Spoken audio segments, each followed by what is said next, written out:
guys, my name's Suki and welcome back to my YouTube channel. Now, I know we all loved the goofy duo that was Star and Marco during season 1 and 2 and having great hilarious moments and episodes. To answer the final question, who do you have a crush on? Okay, yeah, let's do something else. But then when you had the progression of season 3 and basically all of season 4, you're wondering what the writers were doing. Just a sad little dingus in a chip bag. No problem. Just a little speed bump. Ah! Like, huh?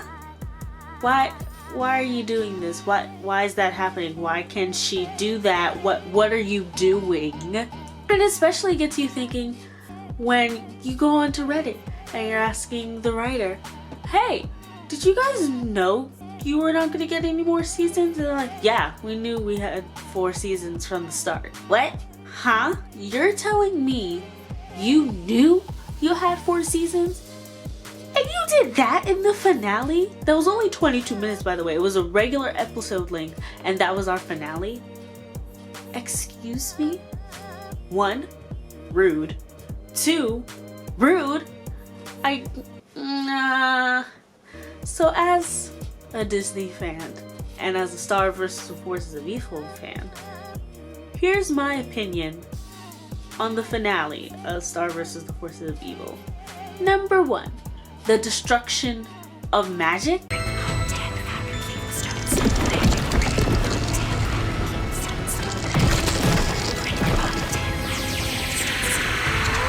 It's working! Whoa! Is this the realm of magic? The destruction of magic doesn't make any sense because you're doing it with magic. So if you're destroying something where your power draws from, wouldn't your power technically get weaker as you're trying to destroy it? Like, it doesn't make any sense to me. And they only destroyed the magic because Mina is a genocidal maniac that Moon teamed up with, which I will get to later on. And Eclipsa had another idea. Why couldn't we go with Eclipsa's idea? What if we all go and fight Mina together? I mean, we've never done that before. Right, Moon? Yes.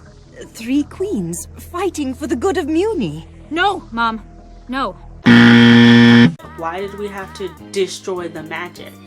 Why is that part of Star's destiny? I don't know. It was really weird because for me, at least, Star's whole thing was growing up as a person, and then once she became mature enough, she was going to unite the monsters and the humans together. But instead, she does genocidal warfare by destroying magic and thus destroying all magical beings, which she doesn't seem to care about. Like, she doesn't seem to care about that all of her friends that were magical beings are just gone. Hekapoo, the rest of the High Commission, whose names I forgot. Oh, Romulans and the other guy. And then, like, technically, isn't Ponyhead made of magic? The only thing that disappeared, for her at least, when the magic was destroyed, were her sparkles. Bee-Fly! Oh, Pony!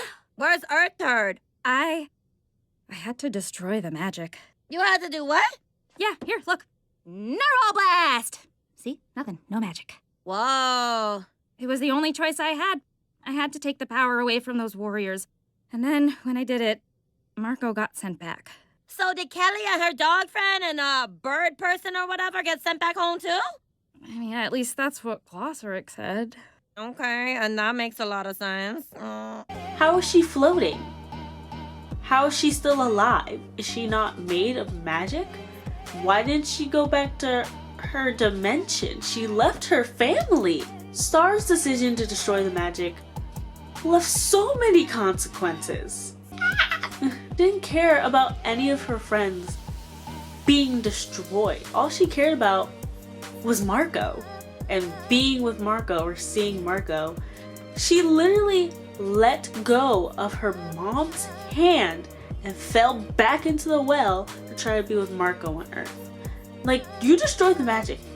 You would rather not see your family anymore, and thus created a wormhole that connected Muni and Earth, which is still also kind of confusing, but I digress.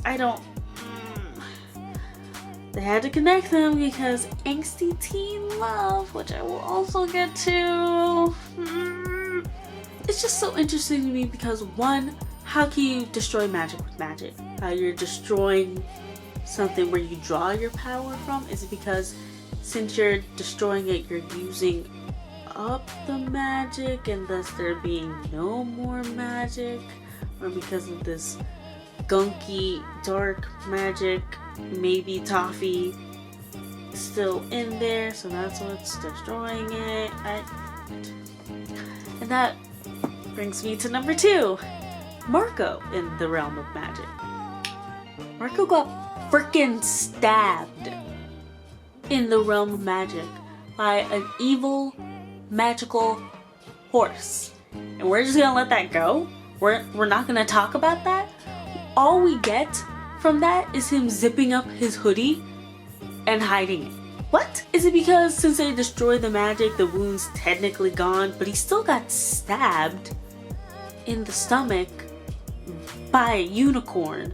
Wouldn't the stab wound still be there? Like, it's not magical anymore, but he could still die. But even if they destroyed the magic so that he no longer has a magical wound, what was the point of showing it? What was the point of showing Marco get stabbed and then showing him zipping up his hoodie to hide the stab wound? What was the point of that if we're not going to draw any more attention to it? We're not going to explain it. What? Also, Marco's cheek marks. The crescent moons. Why? We first saw Marco's crescent moon cheek marks in the episode Deep Dive, where he's using Star's wand and practicing magic, trying to find Star using the all-seeing eye spell. I get why he would have crescent moons there, he's using the wand. When he's in the realm of magic and he's hugging Star, why does he have crescent moon cheek marks? Why? He's not holding the wand. They destroyed the magic, so why are his cheeks glowing crescent moons? They're glowing, meaning some powerful magic is happening. Is it because they're about to implode on themselves? I don't know. I literally don't know. I did watch a video where they were trying to connect Marco to one of the past queens whose name fails me at the moment, but I will put it on the screen. And I could slightly see that happening because their cheek marks are similar. And how else would you explain the connection of Earth and Muni? Because technically, Muni is just a bunch of humans with magic. So if you put Marco in the realm of magic, well, that's about to be destroyed, with his glowing cheek marks and him hugging Star, maybe they connected Earth and Muni. But how could they do that if they just destroyed the magic? It just doesn't connect all together. It is not a puzzle piece. It is forcing puzzle pieces together. And I don't. Number 3, the angsty teen romance subplot. Why? Just why?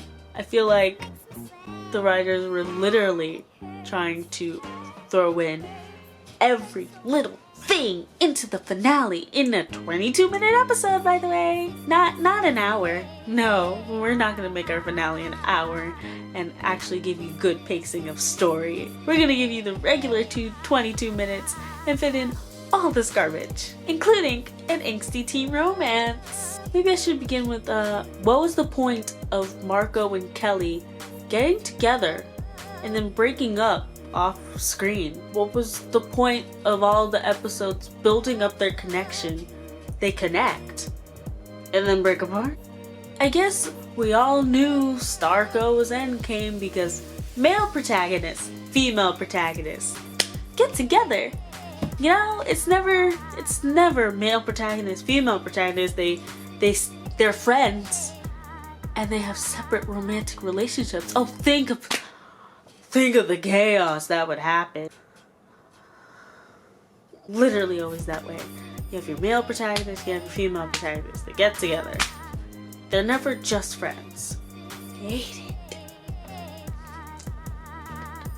I do appreciate the way they handle things with Star and Tom's breakup. Like, no relationship is perfect. At the beginning of Star vs. the Forces of Evil, Tom and Star were broken up, and then Tom was working on himself to try to get Star back, and then you see them grow as two individual people and then get back together, and then you see them being together and working through the relationship problems, trying to work together.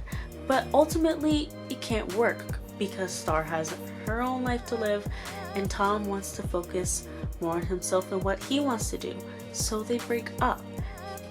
And I'm okay with that healthy, mature way of looking at relationships. I don't know if anyone looked at it that way, but that's how I saw it. And, you know, I'm proud of them. Was I cheering on for Tom Star? Yes, because I'm kind of like Star, and I always go for the edgy people most of the time. So, well, at least I like characters like that. But it's just, I appreciate the breakup between Star and Tom. Especially since they were so focused on being together, they were not focusing on bigger problems than them not seeing each other. I just don't know how I feel with Starco in the end, especially since it feels kind of forced from the writers. I don't know how I feel about it. It makes me kind of feel like icky. It was more of like a Romeo and Juliet trying to be together thing, but instead of killing themselves to be together, they put everyone else in doom and danger, the possibility of not seeing their families and stuff. I'm just really mad about the destruction of magic, okay? I'm just really still mad about it. Number 4, Moon's betrayal. Wow, I have a lot to say about this one, if you couldn't tell. So, in the series finale, it is revealed that Moon was helping Mina betray the kingdom and defeat Eclipsa and all that. Moon only wanted to exile Eclipsa and her family to a different dimension and get back the throne and stuff. Mina wanted to kill all the monsters, and you know, when she's psychotic and crazy. Okay, we get it. But did Moon really think this through, you know, teaming up with Mina, you know, the psychotic person that wants to kill all the monsters? Did she really think Mina would listen to her? And did Moon really do this just because she wanted the throne back? I mean, she could have just asked Eclipsa for the throne back. I'm pretty sure Eclipsa would have just given her the throne back because all she really wants is her daughter and Glopgord. Eclipsa's cool as fuck, okay? Eclipsa was my favorite character, okay? I want to be like Eclipsa when I grow up. But Moon? No, Moon didn't do this to destroy all monsters. She didn't do this for the throne back. She didn't do this for the safety of her family. No, she did this because she was mad at Eclipsa for stopping her from destroying Meteor when she was that big old monster giant, you know, destroying all of Muni. She was still mad at Eclipsa for stopping her from doing that, causing her to get blasted and go into the realm of magic for safety. She was mad at Eclipsa for separating her from her family. Did you hear that? She was mad at Eclipsa from her separating Moon from her family. Eclipsa knows what it's like to be separated from her family. She was frozen in crystal. Her husband was frozen in crystal. Her daughter was thrown away like trash, did not get to claim the throne she deserved, and was raised and psychologically damaged by a robot. And you're saying you're mad at her from you being separated from your family when you frolicked in the realm of magic and then made pies? You probably don't remember even your family during that time. Eclipsa had to live inside her mind, not even knowing what happened to her daughter. Knowing that her and her husband could probably never meet her daughter because they're frozen in crystal. But no, you were separated from your family for a couple months, so. But Eclipsa was separated from her family for hundreds of years. Moon's betrayal was just so wild to me because she willingly teamed up with a psychopath and thought her plan was gonna go smoothly and risked the safety of her daughter and her husband and all of her subjects. She willingly put magic on her subjects to make them super soldiers, Solarian soldiers. And she thought everything was going to be fine just by scaring Eclipsa. Eclipsa is a bad bitch. She will go into battle.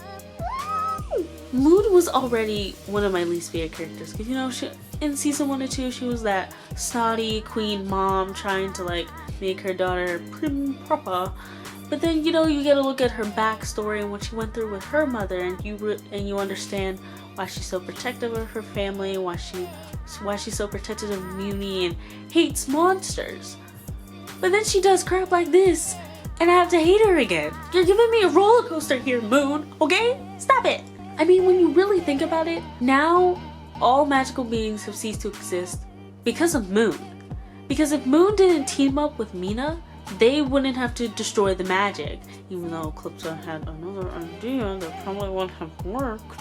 There's no magical beings. There's no more Kingdom of Muni because they're integrated with Earth now. How are they going to even work on that? How did the integration even work? Like, the Kingdom of Muni integrated with Echo Creek, but what about the rest of the planet / dimension? And it's also wild to me because Moon supported her daughter helping Eclipsa in the beginning. She supported her daughter uniting the monsters and the humans.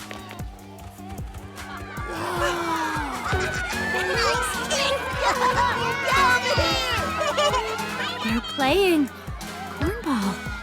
Even if some of the humans came to live with her anyway and she kind of became a mini mayor of a city. But how are you going to support your daughter, support Eclipsa, but really behind the scenes you're not supporting them at all? You're still mad at Eclipsa, you don't care about Star's safety, and you're teaming up with a psychopath to regain the throne. When I'm pretty sure you could have just been like, hey, I want to rule again, so why don't we like co-rule, and then I slowly wean you off of ruling and you go live with Globcore and Meteora. That sounds great, right? I would have been like, cool, yeah, sounds jazzy, let's do it. But no, you teamed up with a psychopath. This is turning more into a rant than me just explaining why I didn't like it. I feel like this is also where Star drew her problem-solving thing for destroying all the magic. She was mad at the magic for creating all of these problems, creating all of these things, but it's not the magic's fault. This is how you guys use the magic. But I guess that's also like, with great power comes great responsibility. Like, of course, characters are going to have flaws. That's undoubtedly going to happen. Everyone has flaws. Yeah, the series finale was not good, but whatevs. It happened, it passed. I'll be mad about it till the end of time, but whatever. Anyway, I'm done talking now. If you like this video because that matters these days. And comment down below, whatever you want, okay? And if you want to keep seeing my face, hit the subscribe button. Maybe the notification bell too, so you know when I upload a video. Anyway, I'll see you guys next time. Bye!